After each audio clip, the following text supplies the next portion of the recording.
So we are going to hear from 5 different speakers about different projects from New York all the way to Eugene, Oregon, and several states in between, lots of different things in between. And they're going to be telling us how important that our trees are and how we really invest from the ground up, and that trees come first and wood comes next. So Colleen explained that carbon is able to be stored in the wood products if we convert them into lumber. That keeps it from going into the atmosphere. And so these 5 panelists are going to be addressing how we can store that carbon and different ways that they have implemented different options into their own areas.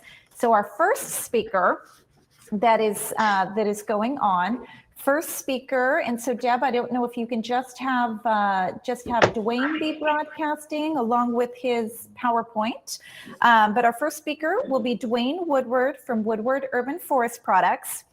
And you will never meet anyone as passionate as DWAYNE about trees, or more passionate. You might meet someone as passionate. You will not meet someone more passionate than DWAYNE about trees. He absolutely loves urban forestry. He is a huge proponent for the trees while they're living and for utilizing them when they come to the end of their life. So I met DWAYNE at a conference in probably 2016 in Georgia, I think, in person, and we talked a little bit before that. I think that's where I met a few others as well, maybe Rick SIEWERT there as well. And so DWAYNE's going to be presenting from his perspective from the Midwest, and then we're going to move on to our other speakers. So DWAYNE, you're up.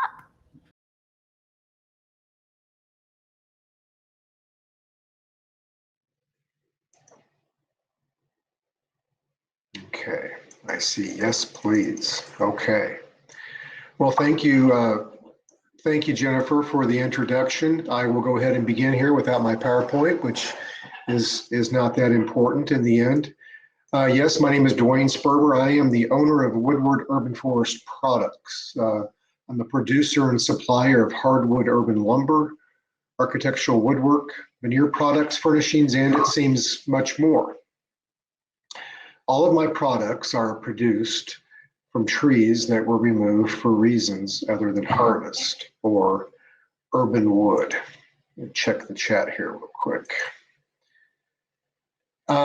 Much of my time is spent working to promote the specification of my products in mostly commercial projects.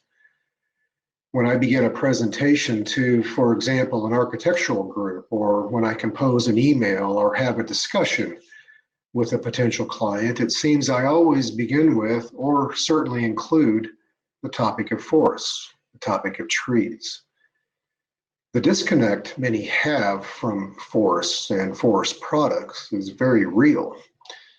The forest to most is a far away or even unknown place. And I have learned over the years that foresters and architects and others with influence over materials used in the built environment, they have little dialogue. And I have become an intermediary of sorts between the design and forestry communities. From an urban wood industry's vantage point, we are much closer to the forest that produces our industry's products and our livelihoods.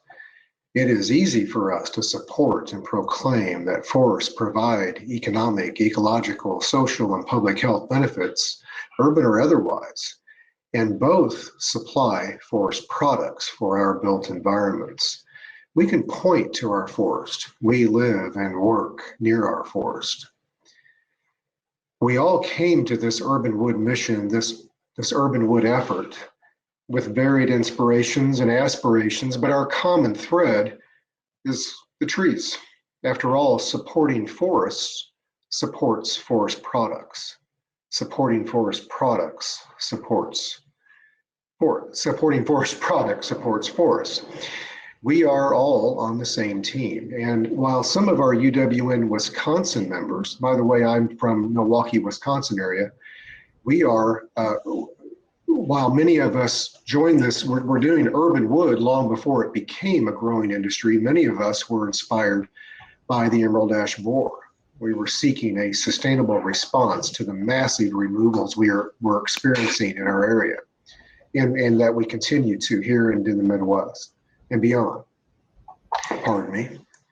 So in the early days here in Wisconsin, there were many public and private responses to this emerald ash borer, which soon included all trees and species coming out of the urban community forest. And most were working independently, kind of going in different directions. And these early efforts, myself included, discovered that producing lumber and other products was the easy part compared to building awareness and confidence and demand for our products. And the image I was showing here shows shows the many pieces. So I think you could go down to slide 5 is where I'm at. Please. There we go. So this image shows the many pieces, the many players on the tree to product journey. And each of these early folks were doing noble work, but we weren't connected. There was no unity to our terminology or standards or even an understanding of our long-term mission. Next slide, please. And many learned that it was tough to reach our potential independently and separated, but it was becoming evident, or at least easier to imagine, how much more was possible if we all worked together to lift up our trees and our communities. Next slide. Today, the Urban Wood Network is building that unity by becoming the voice of the urban wood industry, representing the entire urban wood supply chain at all levels of production and service. The many pieces of the puzzle are coming together. Next slide. From my perspective as a producer, should be slide 8. From my perspective as a producer and supplier, UWN is essential to my success. These images represent my arena. Architects and interior designers, specifiers and general contractors and more. They all work. These images here in slide 8, they all work in a very fast-paced, competitive, standardized, business as usual world. Combine that with we're on slide 8. Combine this with that general disconnect from the forest, and it's tough to break through those doors and respond to our potential, which is to advance the sustainable recovery and the highest and best use for the products of our urban community forest. And UWN is building my confidence and the confidence in urban forest products, all the while bringing awareness to the essential qualities of our living urban and community trees. So slide 9, please. And this is only a sampling of Wudeward's products and projects. But before what you see here was produced into final forms and applications, I invested a great deal of time with those architects and other materials influencers I mentioned above. And I, of course, shared with them the qualities and applications of my products, but also the benefits beyond the application, the environmental, the economic and social benefits, and the benefits to their forest. So the next slide, or slide 10, and I spend an equal amount of time with many of you. While I work with many public and private arborists to generate logs and to introduce the efficiencies related to their resource management, I also encourage their role in the urban forest products industry. It seems I talk with tree care professionals more about forest products, and I talk with design professionals more about trees. One does not exist without the other. And to support this further, the Urban Wood Network here in Wisconsin stays involved with our Wisconsin Arborists Association. And I represent the Urban Wood Network on our Urban Forestry Council. We are building the bridge between urban forestry and forest products. Next slide, or slide 11, is to drive this idea home. My company initiated a tree fund in 2020 on the following premise, which is simple.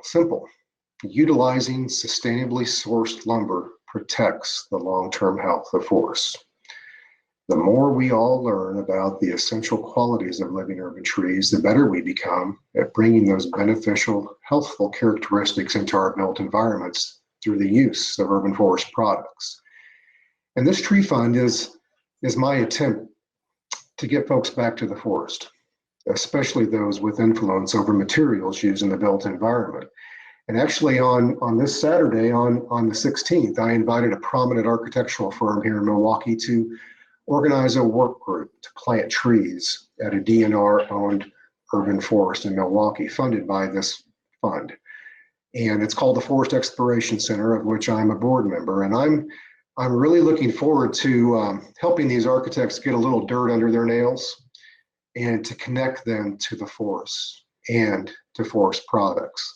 So my last slide 12, I'd like to encourage any attendee here today to reach out to the Urban Wood Network to learn more and/or make certain you affiliate your Urban Wood program with Urban Wood Network members in your area, because doing so connects you to those who truly are committed to supporting your efforts to manage healthy tree canopies, and those committed to continuing those benefits of your trees into the built environment when they must be removed. So yes, trees first, wood next. And thank you very much. Next up, we have Rick SIEWERT he is the co-founder of Wood from the Hood. I met Rick and Cindy, his wife, who's the other one from Wood from the Hood. I want to say back in Georgia, many years ago. They started Wood from the Hood after they watched an old ash tree being cut down in the backyard of their Minneapolis home. Losing their neighborhood tree was hard enough, but hauling it to a landfill was not an option. With a family history in the commercial cabinetry business since 1965, the SIEWERTs knew the life of this tree didn't have to end because it was being removed. And so I just want to let you know, most of these people that are going to be speaking today have Instagram pages that you can follow and see a lot more about what they're doing, and they have Facebook pages. So definitely tune into that. And every one of the speakers in this 5-person panel, every one of these speakers are also an Urban Wood Network member, and DWAYNE gave you a pretty good spiel on that. So now we'll go off with my camera and we will go live with Rick SIEWERT.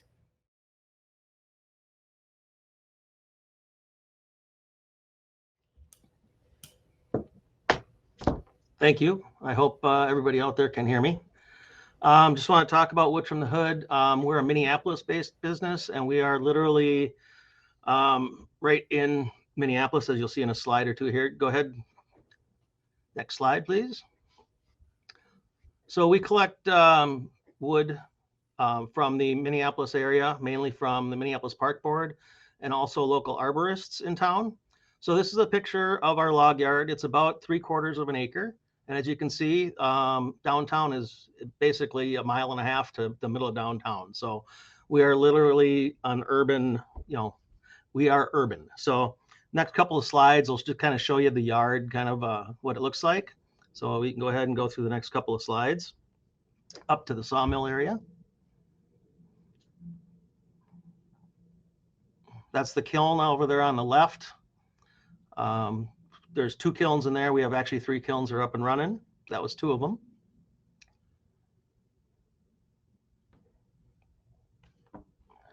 So we do our sawing mainly all on site.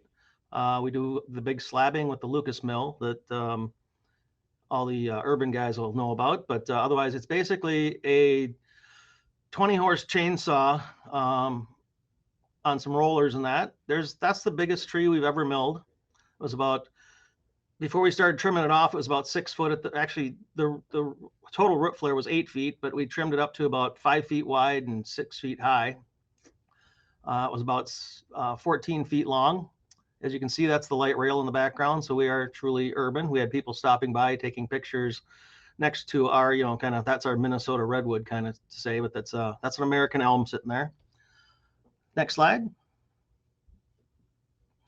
So they get stacked up and stickered is that next slide. So we stack them up and let them air dry for a year or two before we actually put them in the kiln. The next saw, I don't see a slide there, but the next saw we use is a wood miser band mill, portable band mill to cut just all of our lumber. Again, we'll let that air dry for a certain amount of time before we'll put it in the kiln. So all the wood you saw stacked up in our yard was air drying, which we like to do so we don't have to use as much energy to actually dry it. Also, we do run into a lot of metal. That's one thing that urban trees are full of, is urban metal or urban stuff. I shouldn't even say metal, because we found so many different things, bike parts, pool toys, nails, lots of nails, everything. We even had a tree that had part of a snowplow grown into it. After it's sat out for a while, we will put it into one of our 3 kilns that we have. We have 2 dehumidification kilns and then just a heat and exhaust type kiln.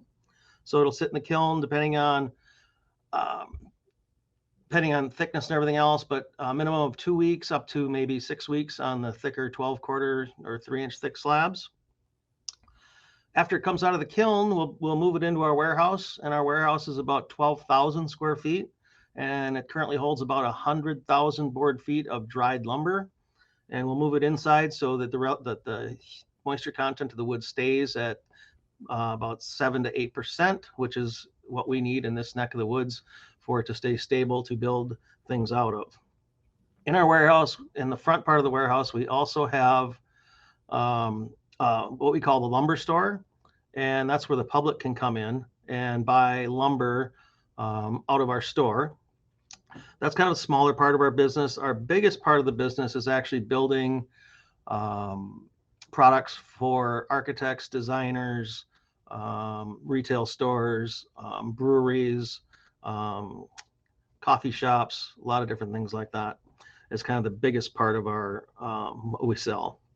One thing we do offer is, and get a lot of requests for, is trees coming off from construction sites to actually use those trees back in the building as a finished product.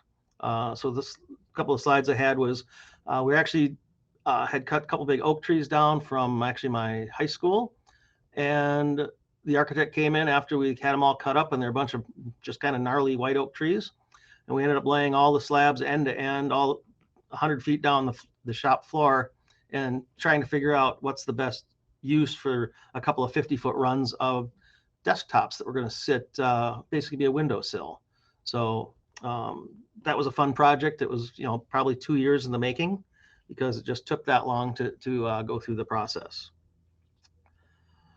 We've done a lot of tables for Caribou Coffee, where the tables were actually one-off tables that were carved into. So we did different carvings for different cities that they went into. Otherwise, we do, like I mentioned earlier, we do a lot of, we've done several breweries around town, a lot of commercial spaces, a lot of conference tables, one-off tables. One thing we were also starting to get into too is, because we have so much ash here. Oh, there's the table. There went the table. We have so much ash coming down here in Minneapolis right now, is that we've tried to figure out more better uses for that ash, because right now that there's not really much call for ash in the design community right now. So we've been starting to thermally modify our ash, and so it can be used as an outdoor product. But so the photo you see right now is the oak tree that came from Minnehaha Academy High School here in Minneapolis. And the piece we're looking at right there, I believe that's 3 different pieces of wood actually right there. The big black stain is, of course, where there was iron in the tree. So there was steel in there. So it's something that we work around. So next slide, please. That's just more pictures of things that we do for clients. Go ahead, next slide. There's one of the coffee or the tables we did for Caribou Coffee. Of course, that's the Minnesota Gopher for the Minnesota or the U of M. So that one is over on the University of Minnesota Caribou Coffee store. Next slide. That's a corporate interior.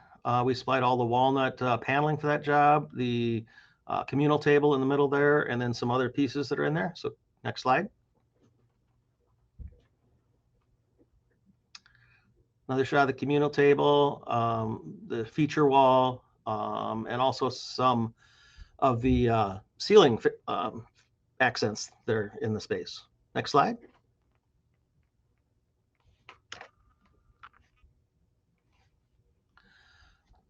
More kind of, those are for some architects' offices, some rolling tables. They could put them together as one table or use them as tables alone. Next slide. Kind of more of the same, bench and tables, or table and benches. Next slide. More of the same again, just a different design. We do offer in-house design services for people. So that's why a lot of the bases are they're different. People like to have different tastes, so we do whatever they want. Next slide. There's some of those tables in action that we saw earlier. Next slide. Another corporate office table. That one's actually out of thermally modified ash, so when we modify the ash, it actually goes darker. There's actually the bottom side of a river table we did. It was just kind of a cool picture, so I threw it in there. Next slide. More of the river table kind of thing. They're kind of popular right now, so we've done quite a few of those. Next slide. More of the same kind of finished product. Next slide. And most of these are in the commercial environment. There's one, they wanted to use every species we had, so I think there's 17 different species in that bar top over at Summit Brewery. So next slide. We actually even tried using, actually we didn't try, we did. We used telephone poles and had the telephone poles cut up into fence material to just to demonstrate that, you know, we could use old telephone poles. We could even use that. That didn't really go anywhere, but it was a fun project. This is a local artisan here in town. That's thermally modified ash again. Like I said, ash when it's in its natural states are very light colored wood. When it gets thermally modified, it turns this kind of caramely brown color that people really fall in love with. Next slide. Lifetime Fitness decided to use some of our thermally modified ash on their outdoor tables in their new gym and meeting center here in Minneapolis. Next slide. And that's just natural color right there. Next slide, please. This is a deck all built out of thermally modified ash, kind of our test project. This went in this last year. Then our latest and greatest adventure now is with Room and Board, a furniture retailer based out of Minneapolis here. And we've been talking with them for about 3 years. We were introduced to them through the Urban Wood Network. And we've got this project going where we're doing 8 different SKUs with them.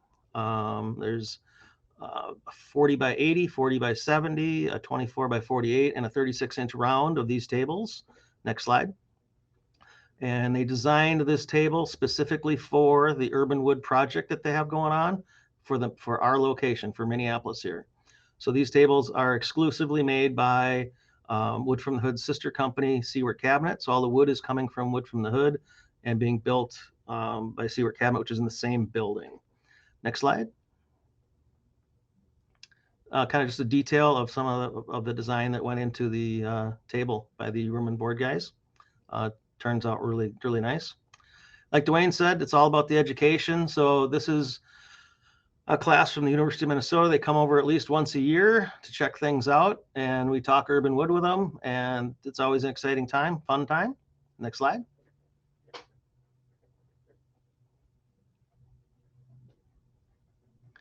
There's a shot of the lumber store with a group from, this was a different group. I believe this is the Woodworking Guild, and talking all the guys about urban wood and the benefits of it and the exotics that they've never even seen before, because you know people just don't cut up catalpa and Russian olive and different things like that. So it's always fun getting woodworkers in here and showing them wood they've never seen before, and educate them about the urban wood.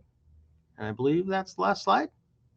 Our next speaker is going to be Jennifer she's the director of the, and I apologize, Jennifer, I have known you forever and I do not know how to pronounce your last name. Can you pronounce that for us, please? And I apologize. Oh, absolutely. No worries. It's a common thing. It's SZELIGA. It's like SH. SZELIGA. I would not have gotten that. She is the director of the Urban Forest Renewal Sacramento Tree Foundation. And they have been doing a great job. As I mentioned before, the Sacramento Tree Foundation was, we were in their office when we decided to form the nonprofit that's now doing business as the Urban Wood Network Western Region. So great love for the Sacramento Tree Foundation and the Urban Wood Rescue program. And it has been great to see them blossom and really thrive in the greater Sacramento area.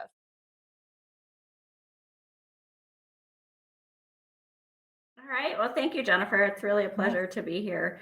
And I'm excited to share about Urban Wood Rescue with you guys today, as well as some of our key partnerships that have really been important to the work that we've been doing here in the Sacramento region. And so wanted to talk a little bit about what Urban Wood Rescue is, just to give folks an idea of what we are and what we do.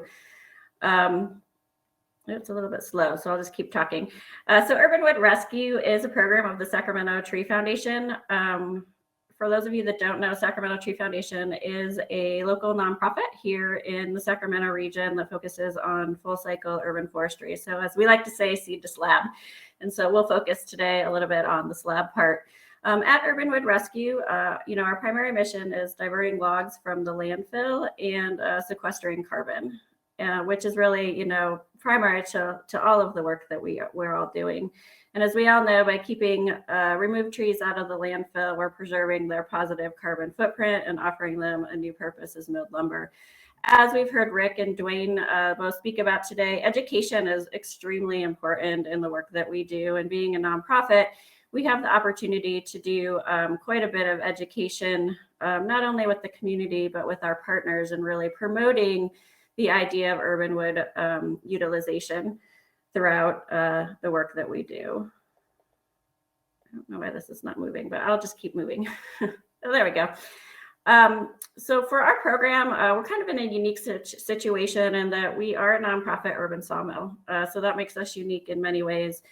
We do have funding from CAL FIRE and their Urban and Community Forest program. CAL FIRE has been an amazing partner with us from the beginning, and really appreciate their support and the help that they've provided us in getting this program up and started. So as we might ask ourselves, why Urban Wood Rescue? So as Jennifer has mentioned, a group of folks who are very invested in the urban forest here in the Sacramento region came together and started having discussions as to the work around urban forestry in the community. And it was really recognized that we were missing sort of the end of the life of a tree, and that the fact that the tree has so many more benefits to give after it's removed. Excuse me. And so really took a look at how we could fix that and fill that gap. And so looking back to 2012, the City of Sacramento had its first partnership with Urban Wood Rescue, with the Sacramento Tree Foundation around urban wood utilization. And so in this picture, you can see there's this beautiful camphor tree that's hundreds of years old and was being removed and beloved by the community. And it was just really, really a sad situation, but unfortunately the tree was a public hazard and needed to be removed. And so the city was able to partner with the Tree Foundation in order to provide the Tree Foundation with some of the wood from that tree. And as you can see, the Tree Foundation partnered with some local sawmills and some local artisans, and were able to produce these really beautiful bowls from the tree. And so if you fast forward again to 2015, that's when the Sacramento Tree Foundation received its first grant from CAL FIRE, and Urban Wood Rescue was born. And we really realized in order to make Urbanwood successful and being a nonprofit organization, partnerships were key. And I think we all know that in the work that we do. And so really our first major partnership was with the City of Sacramento and figuring out how we could use municipal logs from the city within the Urbanwood Rescue Program. And so at first we focused on log supply. Obviously a lot of trees coming down in the city, and instead of going to the landfill or being chipped, why not bring them over to our yard? And we very much, like has been shared with us today already from Rick and DWAYNE, we're an urban sawmill. So we get logs, we saw them, we dry them, and then we are able to sell them back to the community. So in addition to that funding that we have from CAL FIRE, we also get revenue from sales. And that's really awesome because we're able to reinvest that into the program as well as all of the programs that the Sacramento Tree Foundation works on. One of the things that we learned in working with the City of Sacramento is that trees in Sacramento are considered public good. And so everybody has the opportunity to utilize trees in the City of Sacramento, which is really awesome because it means more people can be engaged in the process, more trees are being utilized, less trees are going to the landfill. But based on that, it also became a little bit overwhelming as to what. So we decided there was already a natural partnership in place with the city and our Save the Elms program. This is essentially a citizen science program where volunteers are trained to recognize Dutch elm disease. Sacramento has a very small stand of elms that are, I think, one of the few remaining in the nation, and they're very beloved by the community. And so through this program, we're able to recognize possible Dutch elm disease. The city can go out and assess that. And if the tree needs to come down, it can come to Urbanwood Rescue. We're able to mill that wood up. We really cut our teeth as we were developing this program on elm. And those of you who have worked with elm know that that's no easy feat. Elm is definitely a very tough wood to work with. But because we track our inventory, we have been able to get some of that wood back out into the community where those elms came from. And really, when I think about the legacy of this program, part of that is saving the elms and the work that we have done around elms and urban wood utilization. In addition to this partnership with the city, they've assisted us with tree planting as part of our grant. There is a tree planting component. And so being able to partner with the city and get some of the trees back into the communities where they have been removed is really critical. It's all about that full cycle urban forestry. Tree planting, I think, is very critical and goes hand in hand with urban wood utilization and is very important. And of course, education and engagement, which you've heard all of us mention, is really important. And so we were able to partner with everyone from the crew supervisors who were actually removing the trees all the way up through the Department of Urban Forestry and across the way into the Office of Sustainability to really engage the city, get them excited, get them aware of urban wood utilization and the benefits of it to the city and the community of Sacramento. And then this also got us to the table in terms of policy. As a lot of us know, urban forest policy written in cities has not taken urban wood utilization into consideration. And so being at the table has really allowed us to participate in those conversations and start to interact with those folks who influence policy and write policy to understand the importance of urban wood utilization. And so that's really great if you can get at the table to do that. And like Jennifer said, this is a community effort. It really does take a village when you're looking at urban wood utilization and caring for that sort of last step in the process of the urban forest. And we couldn't do this alone. Obviously, partnership with the city, the Urban Wood Network is huge in the work that they do in terms of advocacy and connecting the dots, which was really important.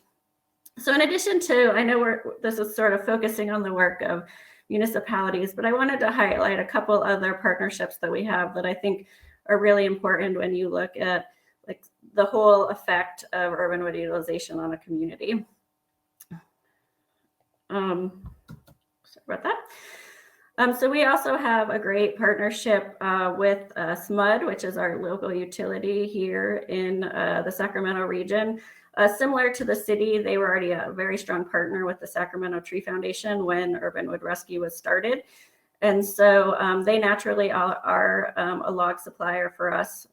Obviously, a lot of line clearing in the area. And so they're able to bring us those trees, and we're able to mill them and get them back out in the community. Also with the city, we're very engaged with SMUD in terms of education and engagement. The vegetation managers come out, take a look at our program, get excited about it, and are able to translate that back to the folks removing the trees. And again, with policy as well.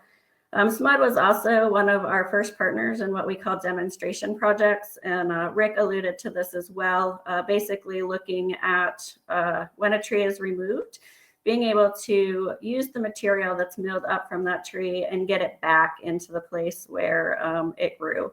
And so with SMUD, it was a giant redwood tree that needed to be removed. And so we were able to get the wood from that tree, mill it up, and it has since been put, back into the campus where the new SMUD building was built as benches. So I just wanted to highlight a couple other demonstration projects in the area, because I think it's a great way to show how you can work with different agencies in the communities that you're in, and how public-private partnerships are really beneficial to the work that we're doing. So one of the projects we did was partner with Sacramento State University. They were removing a ton of logs trees in order to build a new science center and planetarium, which some of you may be familiar with. And so as you can see, we got a lot of those logs in. We were able to mill these logs. And actually there was so much of this, and this was at the very beginning of our program, we were able to partner with our friends at West Coast Arborists to provide some of the milling. So again, just really bringing the pieces together and working together to get this wood back in the community. And as you can see, some of that wood went back into paneling within the Science Center. And then there are also some benches outside the Science Center that are really beautiful. And the last one I wanted to highlight today was just our partnership with CalSTRS, the Teachers Retirement System here in Sacramento.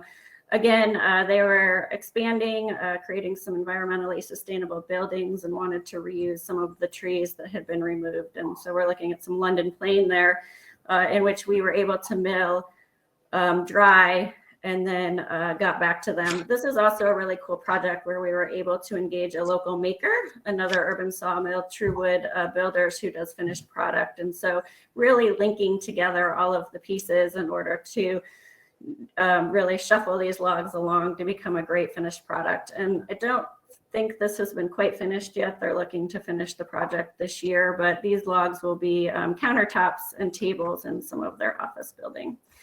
And so then just to wrap up, I just wanted to share some of the lessons that we've learned along the way. I think if you've heard all of us talk about so far, full cycle urban forestry is really essential when you're looking at urban wood utilization, that whole seed to slab concept. As I mentioned, a lot of cities city codes weren't written with recycling trees or urban mills in mind. And so really working with elected officials and other folks who have influence over that policy is really critical as we continue to build the urban wood rescue movement and move forward. And I think, again, the work that we all do is important in our individual communities, and then having a network of folks such as the Urban Wood Network and other folks out there to help us connect the pieces is really essential to the work that we do. Again, education and engagement and outreach, important from the ground all the way to the top. I think we all know that this doesn't happen overnight, and a long-term commitment is definitely necessary. And then we also face the challenges of things being expensive and cost prohibitive, but we can be creative and work around that to make sure that these logs aren't going in the landfill and we're able to get them back into the community. And again, partnerships. We definitely can't do this alone. And so, working with those around us and even expanding beyond, our borders is really important as well. So that's all I had today. Thank you so much. I really appreciate it. If you'd like to learn more about Urban Wood Rescue, this is our website and our social media, and please feel free to reach out directly. I'm always happy to talk about this and share our thoughts and ideas around it. Great. Thank you, Jennifer. We really appreciated that. this. Matt had mentioned earlier about blue oak. So we have this, I'll hold it still. We have this blue oak slab where I told you that we're in the new showroom here, and we are testing out different finishes on these slabs for a commercial entry, for the entryway of the store. And so we wanted to use something that was native, something that was local, and just trying to get something different that not everybody has and that we have a lot of in this area that's coming out, and just trying to find uses for it. And so we partnered with Artistry Millworks, another Urban Wood Network member, to come up with that. Marisa is with Cambium Carbon, and I don't have a long history with Marisa. We've done a lot of different meetings. She meets with the coast to coast chapter meetings with Urban Wood Network, and she's leading Cambium Carbon city-based consulting works. She connects the pieces of urban wood systems to facilitate relationship building and community impact. She holds a master's in environmental management with a specialization in business from Yale School of Forestry and Environmental Studies. And take it away, Marisa.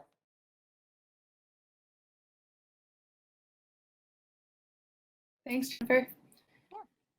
Great. Well, hi, I'm Marisa REPKA, co-founder and city partnerships lead at Cambium Carbon, and it's great to be part of and surrounded by several community-based utilization programs. And really the lens I want to bring to this session is to take a step back and talk a little bit more about some of the early scoping required to get a program like the ones we've seen here off the ground.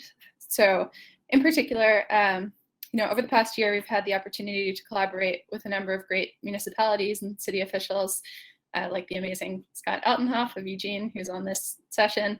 And we've been working to create city-specific roadmaps towards urban wood utilization. So our company has two goals for increasing wood salvage and reuse.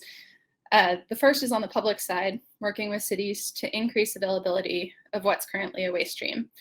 So at a high level, we want to save cities costs and avoid those negative environmental outcomes by reducing what gets hauled to landfill or left to decompose. And then on the private side, our goal is to connect with local businesses like the many amazing members of the Urban Wood Network and help them increase capacity to process and sell higher value material.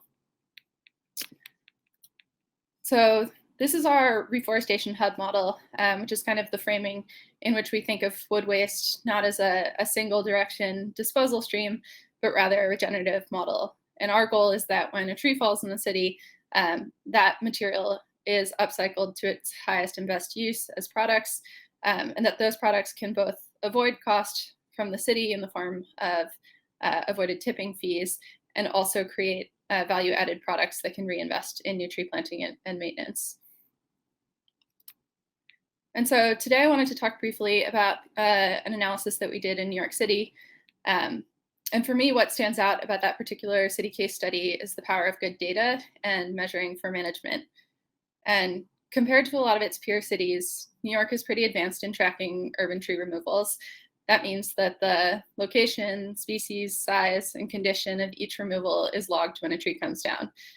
That's how we know that more than 12,000 trees are removed from New York City parks each year. And that's on an average year where there's not a major storm event like Hurricane Isaias or Sandy. What's more, the city has a pretty good grip on its costs. So between 2014 and 2020, New York City paid more than $3 million for wood waste disposal. By contrast, we put together an economic analysis and found that there's more than $7 million of return that's being left on the table that could be generated by processing that material locally and turning that waste stream into products. And I think the name of the game for many cities interested in expanding wood utilization is understanding the scale of the opportunity, who the stakeholders are that need to be engaged, what material is really out there, and how much of that is usable for what end products. So to get at that kind of $7 million number that I had up before, how do we really create a city-specific strategy to get started? And for us, that really starts by diving into the data. And so there are a few examples here. Looking at annual tree removals from 2015 to 2020 across the city, you'll see that Brooklyn and Queens are the two most forested boroughs. take place year over year. That's useful information to understand in terms of setting up a pilot program utilization that can inform being strategic and thinking about let's develop a sorting yard or a collection point for fallen logs that's in one of those boroughs, given that they're both adjacent, and that way we can minimize some of that high cost transit. Anyone who spent time in New York is aware that traveling in the city is tough, and so thinking about moving large log trucks, definitely want to be sensitive to getting the most bang for your buck in terms of locating a site. So then similarly, zooming in on 1 year of removals, we're looking at the diameter of trees that are coming out of the city. So you'll notice that the largest class of trees that are being removed are under 12 inches in diameter. So, you know, that's probably not a millable size. And so we've got to look at other opportunities for utilizing that material, whether that's energy, biochar, thinking how we can really maximize that waste volumes. And then, you know, looking more closely at category and condition. We just put together this visual in terms of trying to understand what's the quality of that wood waste stream. Obviously, we're hoping to see that most of the trees that are coming in excellent condition, and that's, you know, what you'll see here is that the vast majority are in that poor, critical, or dead category. So really wanting to think about, can we make some general assumptions for when a tree falls in the city, you know, what's going to be the condition and the species of that, so that the wood producers that are able to use that material have a sense of what's going to be coming in, what products can they really make from that. And then just looking at this in terms of more of a financial analysis, you know, I think for us, we've really found that understanding the opportunity for wood reuse depends on quality information, and that city budgets are tight, and that we want to be able to make the case that for every investment in infrastructure and every new program around wood utilization, that we can really quantify those social, economic, and environmental impacts. So looking here, we had put together a couple of different scenarios of, you know, if you're focusing just on those two boroughs that have a lot of trees coming out of the urban forest, what would be the potential return, both in terms of a 10-year net present value, that's that NPV column there, 10-year carbon, in terms of the actual carbon stored in durable wood products and avoided emissions, and also looking at, you know, what might the cost to set up some of that infrastructure and operations look like, and how much material are we talking about. So did a number of scenarios here at, you know, if we did that with just larger logs, you know, maybe that's a smaller total volume of waste stream, but if those are going to be the most usable for milling, you know, maybe that's a strategic way to start, where you're focusing only on trees that meet the size that might be able to be utilized as a durable product and milled, and then did some other scenarios looking at taking material from other parts of the city and how that could really grow, you know, collecting from other boroughs, increasing the, you know, a pilot program, starting small is probably the best. I know that's a lot of information to take in a short amount of time, but I think for me, you know, really my hope and point here is that we all want to see more salvaged wood put to good use. And I think my advice to any city officials interested in enabling local initiatives towards larger scale wood utilization be data collection, so that you can really understand the problem and develop a strategic program to meet the local context and needs.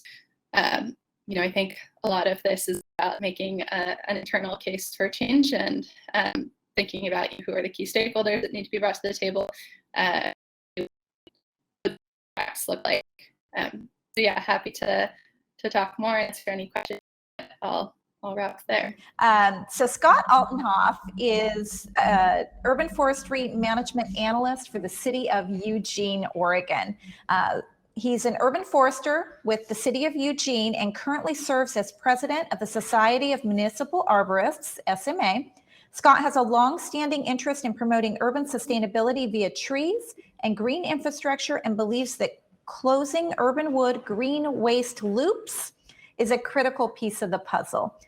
Scott is on the steering committee for the Urban Wood Network Oregon chapter, and he is an advisor to the Urban Wood Network Western Region board of directors, and is currently serving along with me on an SRI task force for urban wood forestry standards, which a lot of that Jennifer was talking about, and Marisa was talking about, how they don't have these policies in place yet in a lot of these cities.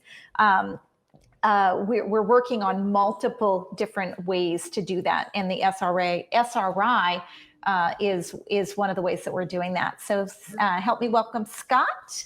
And Scott, it's all yours.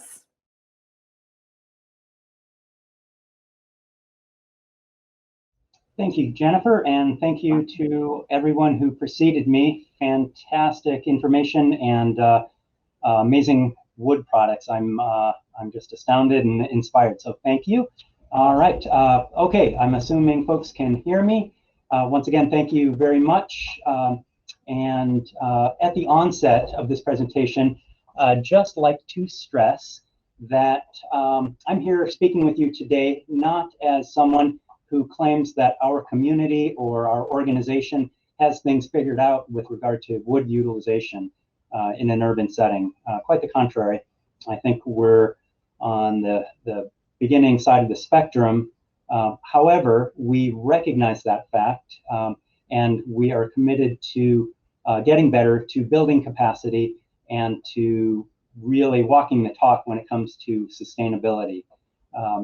Eugene was founded about 170 years ago and began as a logging and mill and wood products community. So it's part of our culture, but we've really lost touch with that. And I've been working for the city for about 20 years. And during that time, I've seen a frightening amount of wood material, that high value wood material that should have and could have been turned into beautiful products like we see with this ceiling mosaic here. Just go to, if not the landfill, then just be turned into firewood rounds, decay on site, or be chipped up. And that's not the end of the world. Certainly providing wood chips or mulch for use around trees and in parklands is not a terrible thing, but it's not the highest use of that material. And I think it's fair to say that we've reached the point in terms of combating climate change and working to promote true sustainability in our cities, that every single tree needs to be treated as a precious resource and be used in the highest and best manner possible. So here in Eugene, as Marisa and her Cambium Carbon team helped us understand better, there are a lot of pitfalls and barriers and gaps in our urban wood system that really need to be addressed before we start living up to what we're hoping to achieve. On average, we remove, as a city organization, between 500 and 1,000 street trees per year. And I think, although some of those do get milled and wind up in the hands of local artisans and craftspeople and are put to good use, the vast majority seems to still be turned into firewood or chipped up into mulch. A very, very small percentage of this material actually ends up in the landfill, and that's good news, but still that's not enough. We should be creating amazing wood products and items that help build our economy and build our culture and local social scene as well. Here is a slide that taken from last year on the left, as folks know, we had catastrophic forest fires. That's why the air quality appears so bad in that left picture. We had a strong wind come from the east, and that actually started the forest fires that wreaked havoc just outside our city limits, 30 miles away. We've now got a terrible amount of dead and dying trees along a very important riparian corridor. That's a separate issue. That's outside our city. Within our city limits, though, we're seeing a lot of tree mortality. Trees are reaching the end of their useful anticipated lifespan. You know, that cohort of trees that 150 to 170 years or even over 100 years. So we're having to contend with that, but we're also getting more severe weather on a regular basis. So storm damage, whether it be windstorms or ice and snow loads, are taking their toll on trees. But yet our systems for dealing with that wood in the highest way possible really haven't kept pace. So we were delighted when the Cambium Carbon team came in and helped us with a very thorough baseline assessment of our wood utilization system, mapping the processes, policies, and procedures, and letting us know about barriers and opportunities, and also, perhaps most importantly, really pinning down our network of people so that we can build and maintain and cultivate a strong network of people, because ultimately, as I think it was Jennifer pointed out, that is what is going to help us take things to the next level, those strong collaborative partnerships. No one sector, whether it be the governmental sector or the nonprofit sector, nor the commercial or commerce sector, can be expected to do it all.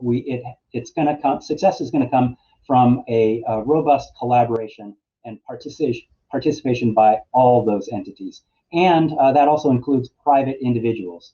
If any one of those parties is not playing an active role, it's going to be less successful. So that was one of the resounding themes that came from Cambium Carbon's report. Is we still have a lot of work to do to connect the dots between people and processes, really clarifying roles and responsibility, who's going to do what. And we all have specialties.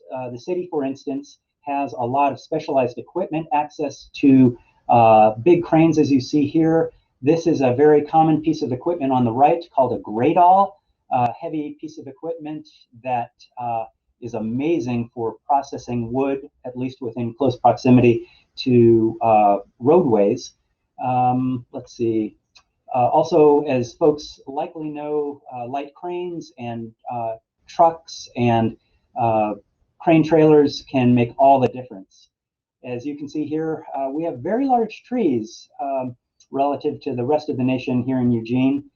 This happens to be a coast redwood, but we also grow giant black walnuts and Douglas fir trees and conifers such as the ponderosa pine and true and false cedars of various sorts. So our climate and our soils are very conducive to large trees. And unfortunately, our infrastructure, that is people who have the requisite knowledge to deal with these bigger pieces of wood and the specialized equipment, and as the Cambium Carbon team pointed out, the real estate, having a dedicated site, a sort yard that is easy to access and that is user-friendly. That is arguably, besides good information management and building strong relationships, one of the essential lessons that came to light. If we're going to make progress in this realm, it's going to be important to be proactive and plan and dedicate resources before they're needed. We are on the cusp of experiencing emerald ash borer. They tell us it's just a load of firewood away. And as mentioned earlier, our climate change is taking its toll. Extended droughts, forest fires, and tree mortality. in general. So things are just going to accelerate and amplify, not diminish. So it's really important. We've heard that loud and clear, that we have to do more with less. Here are a couple shots of our urban forestry crew from the City of Eugene. As you can see, once again, we have large trees. I believe this was a big leaf maple, pretty average size in our downtown core. And on that log loading trailer that we recently procured in the hopes of making log salvage and milling more feasible, we see behind us our old sort yard, but it wasn't publicly accessible, and a lot of that wood material tragically ended up to be chipped or turned into firewood. We stored it for a long time, and then our facilities folks made us jettison it because we didn't have processes in place to get it in the hands of the people who process that wood. So that was another key lesson. We really have to do a better job of working with our internal partners and our community partners. Just wanted to showcase a beautiful slab. This is a Center for the Performing Arts. If I had my way and could wave a magic wand, I'd mandate, in the same way that we have required percentages for art in public facilities and projects, we should have mandates and requirements for a certain percentage of reclaimed or urban wood.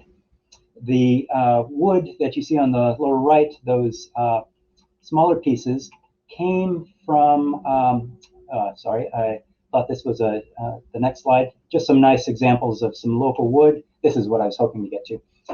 One of the projects that I think holds a lot of promise that Eugene is on the cutting edge of is the concept of our biocycle farm. This is a 400-acre poplar farm, hybrid poplar farm, just outside the city limits that grows poplar trees that are irrigated with recycled wastewater, tertiary filtered wastewater. So it's clean enough to disperse into the environment, but would still require treatment before being returned to the river. We're watering the trees that are growing there with that water, and we're applying biosolids from the waste treatment facility. So we're getting the triple whammy, just building efficiencies and those co-benefits, maximizing the co-benefits, in addition to sequestering a lot of carbon in the form of the wood that can then be milled for the larger pieces, and we're also producing biochar for the non-millable pieces. So I really believe that that's going to be a model of the future. So I'll just leave things by saying, really, if you're a municipality or if you're a nonprofit that works with a municipality or just a community member or a miller who wants to see your city do more, start the conversations, engage in those conversations and that storytelling, get curious, ask the hard questions, figure out what you have and where you need to go to take things to the next level, and ultimately help people connect the dots. Thank you for your time. I look forward to answering your questions. Great, thank you for that, Scott. What a great panel. And now you see why Scott is an advisor to the Urban Wood Network Western Region Board, and why he is on the steering committee for the chapter in Oregon. He's got a lot of things going on and a lot of good work going on across the country. That was great. So it looks like we have one here. What kind of volume is needed to support an urban wood business, and what is the method for evaluating what the volume might be from a specific urban forest? So we've got a couple questions there. Let's start with the first one in this question. What type of volume is needed to support an urban wood business? And yeah, so who wants to answer that one? I'll turn your cameras back. This will be a Q&A panel. I can jump in really quick and answer from my perspective. Sure. Whether it's correct or not, hard to say. I'll leave that up to you folks. But my thought is that there is no critical mass. It really is context specific. It depends on a variety of factors, but yesterday is the time to get things going and figure out, once again, what you have and what it would take to make that work. Yes, ideally to maximize return on investment, there's going to be an economy of scale, but it's got to start somewhere. So don't let the ideal be an enemy of the good. Dive in, figure out, once again, who the key players in your community and region are, and also, importantly, tap into, there's a network, an existing network of experts. Don't feel like you have to reinvent the wheel. The reason I've been drawn to participate in such a wide national network is I'm learning so much and realizing how much I don't know, and I don't have to have the answers. I just need to know who can provide those answers. So with that, I will pass you off to the true experts. Does anyone else want to jump in with that as well? Yeah, Rick. A little bit about it. In our instance, we already had a cabinet shop or wood shop going, and so we kind of, bless you. So we kind of just started taking little bites, and now it actually has grown into a business where we have 4 or 5 full-time employees at Wood from the Hood.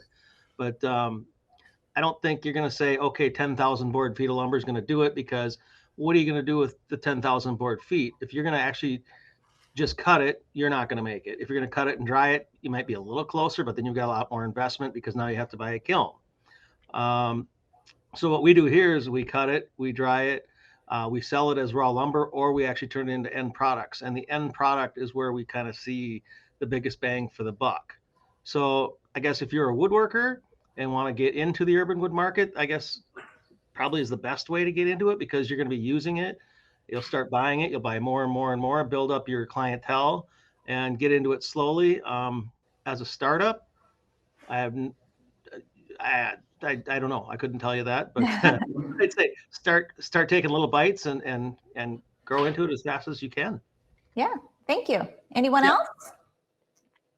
Yeah, I would just add to that, as we just started, we're actually transitioning from startup to being a real program now. But I would actually say, yeah, at the beginning, we took everything and anything because we didn't really know what was going to work or what was going to sell and what the community was going to be interested in. And then over time, you learn, like Rick just said, like what's going to sell, what you need a kiln for, what you don't need a kiln for, and actually how much space you have. There is a point in time when your yard just gets a little bit too full of logs, and unfortunately, you might have to redirect them. But that's also a way to build out partnerships and other folks who may be working in the area and need logs or need lumber, and you can spread that out. So a lot of it is by trial and error, but there are a lot of us now that have learned from that trial and error and the best practices. So reaching out, to that network is definitely essential if you're thinking about getting this started up in your community. Absolutely. Networking is a very important piece of it. Did anyone else have anything on that? Is this where we play the network commercial? Yes, absolutely. Hey, that's what we're here about. The California Urban Forests Council, all the forest councils in each state are very important, and then the network just kind of links the trees to the wood products. And I have a little bit to add to that. I know I wasn't on the panel, but I live in this world, and one of the answers, because we had seen that of what is that volume that you need to get started? You can get into a sawmill for $3,000 for a really small sawmill, and you can get started with that if you want to. No, you're not going to run a SIEWERT cabinet like Rick from Wood from the Hood is running off of a $3,000 sawmill, but you can get started. And so hobbyists can start there, woodworkers can start there. But then what do they do with drying it? What do they do for all the other pieces? And anyone who wants to hang around for tomorrow, we're going to be talking about a pilot program that we're starting, and it's a store here in Northern California that allows Urban Wood Network members who maybe one has a sawmill, maybe each person has a different piece of it. They're milling some wood, maybe they're air drying, but they don't have a way to sterilize it at the end. So there'll be a network of kilns where they can take it to sterilize it, and then a marketing location, a store where they can sell that wood product through, where it's sterilized and everything. And then those people with the $3,000 mill, they can mill the 12-inch diameter logs, whereas someone who's just really going on that production, you can't do volume on urban logs in any amount of production when they're 12-inch, because urban logs don't grow the way, they're perfect poles. And so when we're putting in the small producers into a network where you have a small business and then the volume businesses, and work and interlace all of those together and build a brand for urban wood within that, that's where I think that we begin to have those economies of scale by, each business complementing each other. So all right. Next question that I see, and last question, should this be? Last question is, what is the best way to convey the wood recycling message to the county or municipal officials? Urban wood movement message should be at every permitting office. I will agree with the last statement. And who wants to answer the first one? It's $1 million question. Yes.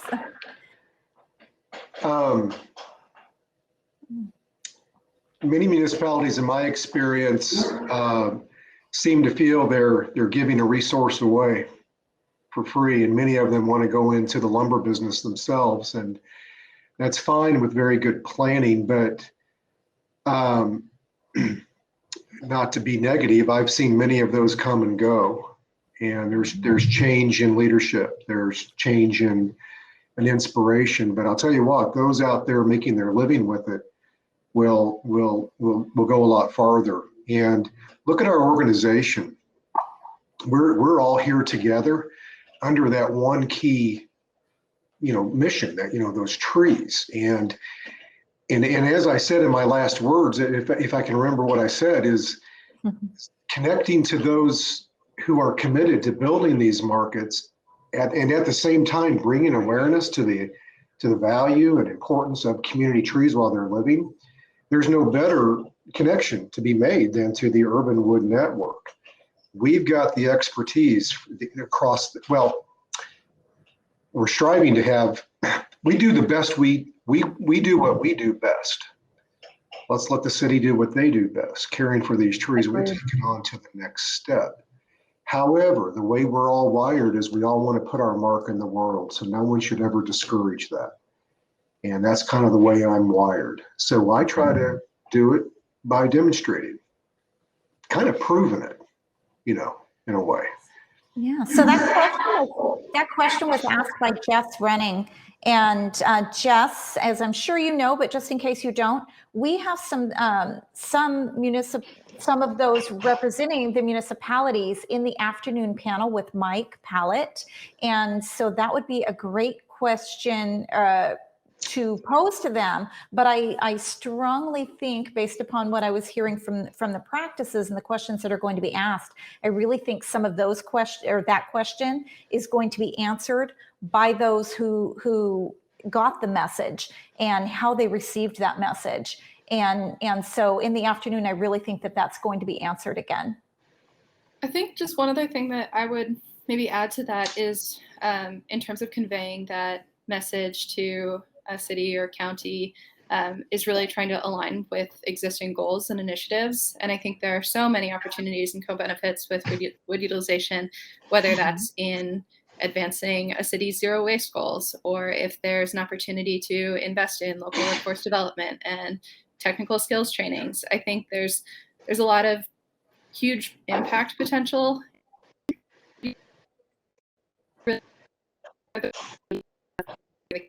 and how would this advance those priorities. I think that can really be a helpful framing, so that you're not coming out of left field, but rather saying, hey, you have a big picture goal, here's one initiative that will help you get there. Exactly. Yep.